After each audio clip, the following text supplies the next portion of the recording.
Friends, मैं हूं श्वेता और श्वेता दीदी कुकिंग चैनल में आपका सुपर स्वागत है। आज हम मलाई से 5 चीजें बनाएंगे। मक्खन, घी, छाछ, पनीर और खोया। अगर आपको मेरी रेसिपी पसंद आती है तो इस वीडियो को लाइक करें, शेयर करें और मेरे चैनल को सब्सक्राइब जरूर करें ताकि आपको रेगुलर नोटिफिकेशंस मिलते रहें। तो चलिए शुरू करते हैं। मलाई जब भी जमा करना शुरू करें उसमें 1 टीस्पून दही ज़रूर डाल दें। इससे हमारा मक्खन बहुत ही आसानी से निकल आता है और छाछ सुपर टेस्टी बनती है। इस मलाई को मैंने अभी अभी फ्रिज से निकाला है। अब मैं इस मलाई को करीबन 1 मिनट तक फेंट लूँगी। जब ये एकदम पतली हो जाएगी तब मैं काउंटर पे ही इसको 20 मिनट के लिए छोड़ दूँगी। ट्रस्ट मी फ्रेंड्स, मक्खन मैं इसी तरीके से निकालती हूँ। ना तो मैं 20-25 मिनट तक मक्खन को फेंटती हूँ, ना मैं मिक्सी में चलाती हूँ, ना ब्लेंडर्स का इस्तेमाल करती हूँ। बस फ्रिज से निकाल के हल्का सा एक बार घुमा देती हूँ। दिखाई गई कंसिस्टेंसी पे जब आ जाता है मक्खन, मैं उसको वहीं छोड़ देती हूँ। 20-25 मिनट बाद मक्खन अपने आप अलग होना शुरू हो जाता है। फिर उसके बाद अब मुश्किल से 1.5 मिनट तक उसको फेंटना पड़ता है और मक्खन अलग हो जाता है। मेरी मम्मी भी इसी तरीके से करती थी, मैं भी इसी तरीके से करती हूँ। सर्दियों में ये मक्खन अलग होने में थोड़ा दुखी करता है, तो इसका आसान तरीका है कि आप इस मक्खन को हल्का सा फेंट के 20-25 मिनट के लिए धूप में रख दें। अगर आपके यहाँ धूप नहीं आती है तो आप इसको काउंटर पे ही छोड़ दीजिएगा। 2-3 घंटे जितना भी लगे लगने दीजिएगा। बस 20-25 मिनट तक फेंट के अपना हाथ मत तोड़िएगा। 20-25 मिनट बाद जब आप देखेंगे तो आपकी मलाई अपने आप गाढ़ी हो गई होगी, मक्खन अपने आप थोड़ा सा अलग होना शुरू हो गया होगा। अब हमें इसको करीबन 1 से 1.5 मिनट तक ही फेंटना पड़ेगा और मक्खन अलग हो जाएगा।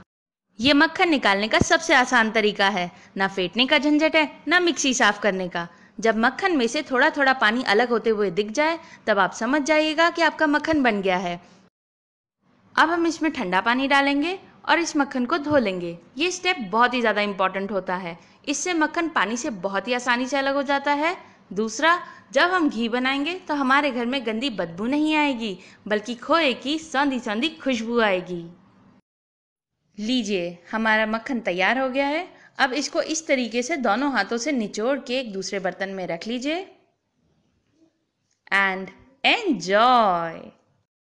ये जो पानी हमारा बच गया था, इसे छाछ, बटर मिल्क या मट्ठा भी कहते हैं। हम इसको एक ग्लास में छान लेंगे। इससे इसका सारा फैट कंटेंट छलनी में ही रह जाएगा। अब क्योंकि इसमें बिल्कुल भी फैट नहीं बचा और दही के सारे गुण भी हैं, तो गर्मियों के लिए एक ऑसम ड्रिंक है।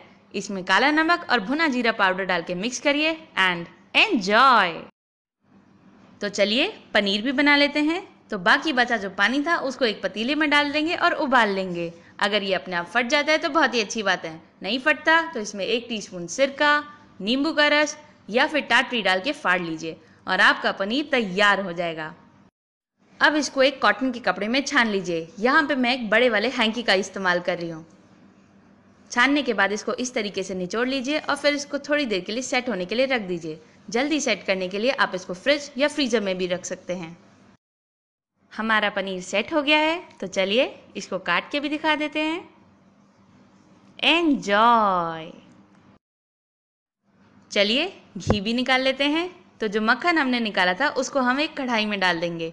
हमेशा कोशिश करिएगा कि जब भी आप घी निकालें तो एक बड़े बर्तन का ही इस्तेमाल करें, क्योंकि जब घी गर्म होता है तो वो उफन के बाहर आने की कोशिश करता है।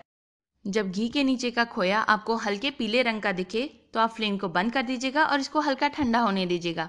घी का टेम्परेचर इस समय इतना ज़्यादा होता है कि खोया आपका अपने आप लाइट ब्राउन कलर का हो जाएगा। ये देखिए। अब आप इसको छान लीजिए।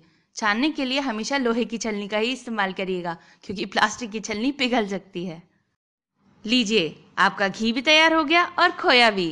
क्योंकि मैंने मलाई कम ही ली थी इसलिए ये सभी चीज़ें कम कम क्वांटिटी में बनी हैं।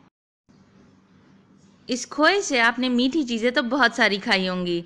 इस बार आप नमकीन चटपटा पराठा भी बना के देखिएगा और चाय के साथ एंजॉय करिएगा।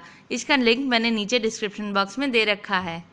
हमारे चैनल के कुछ और वीडियोस देखने के लिए इन लिंक्स पे क्लिक करें।